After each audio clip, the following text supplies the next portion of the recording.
لیکن رمضان کی سماجی اہمیت کیا ہے؟ ہم اس پہ آپ کے خیالات جاننا چاہیں گے حضرت۔ خود ہم رمضان کی جو اہم عبادت ہے یعنی روزہ، اس پر ہم غور کریں تو اس کا جواب ہمیں وہی مل جاتا ہے کہ سماجی اس کی کیا حیثیت ہے اس رمضان کے پورے مہینے کی۔ اللہ کے رسول صلی اللہ علیہ وسلم نے اس مہینے کو شہر المواسات کہا، غمخواری کا مہینہ۔ اب ہم دیکھیں روزہ خود انسان کو اس بات کی تربیت دیتا ہے، اس کی ٹریننگ دیتا ہے کہ وہ کیسے وہ تمام انسانوں کے غم کو اپنا غم سمجھے، تمام انسانوں کے مسائل کو وہ اپنا مسئلہ سمجھے، تمام انسانوں کے دکھ درد تکلیف کو وہ اپنی تکلیف اپنا ایک درد محسوس کرے۔ یہ سمجھانے کے لیے روزے کو فرض کیا، وہ بھی طلوع فجر سے غروب آفتاب تک۔ یعنی آپ کچھ نہ کھا سکتے ہیں نہ پی سکتے ہیں۔ اب دیکھیے کھانے پینے جیسی چیز یہ کس مطلب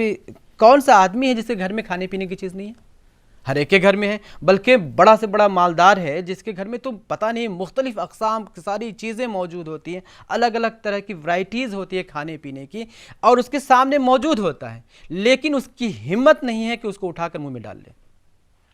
کیوں؟ کیونکہ اللہ تعالیٰ نے اسے منع کیا ہے، وہ احساس دلانے کے لیے کہ تم صبح سے لے کر شام تک بھوکے رہتے ہو، تمہاری بے چینی، تمہاری کیفیت ایک عجیب سی ہوتی ہے۔ تم ذرا غور کرو کہ وہ لوگ جن کو کھانا ہی نہیں ملتا،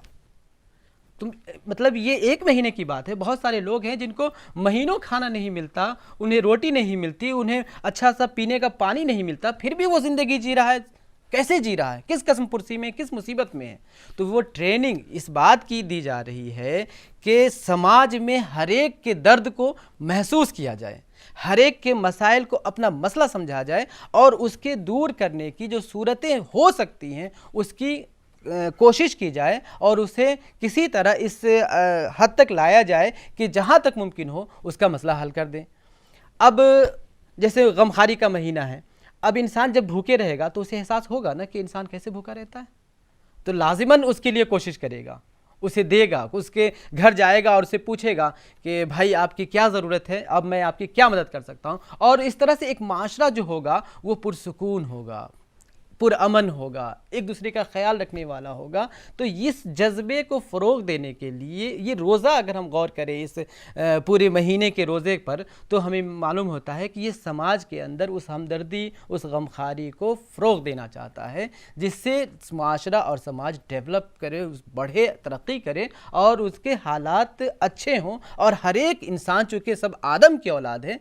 تو ہر ایک کا رشتہ اسی طرح مضبوط ہو سکے۔ اس کے لیے اس روزے پر ہم غور کریں تو ہمیں اس کا جواب مل جاتا ہے کہ یہ سماج کے اندر رواداری، محبت، غمخواری یہ چاہتا ہے کہ یہ کسی طرح اس کا فروغ ہو، وہ ہمیں روزے سے مل جاتا ہے۔ اور اس پورے مہینے میں اگر ہم دیکھیں تو ایک ماحول ہوتا ہے، ہر آدمی ایک دوسرے کی ضرورت کے لیے آگے بڑھ رہا ہوتا ہے، کسی کو افطار کراتا ہے۔ مثلا اگر کوئی شخص روزے سے ہے اور اس کے پاس صلاحیت اور سکت نہیں ہے کہ وہ افطار کرے، تو رسول اللہ صلی اللہ علیہ وسلم نے ارشاد فرمایا من فطر صائما، کہ جس نے کسی روزے دار کو اس کا روزہ افطار کرایا تو اسے بھی اس کا اتنی ہی اجر ملے گا جتنا ایک روزہ رکھنے والے کو اجر ملتا ہے۔ اب دیکھیے معاشرے میں اس سے کیا یہ اس کا اثر پڑے گا کہ ہر آدمی اس کا خیال رکھے گا کہ بھائی ہمارے بازو والا پڑوسی بھوکا تو نہیں ہے، اس کے گھر میں چولہا جلا تو نہیں ہے، اس کے گھر کی ضرورت کی چیزیں ہیں یا نہیں، تو وہ اس کی طرف بڑھے گا۔ تو ایک ماحول ڈیولپ ہو جاتا ہے، ایک ماحول اس طرح سے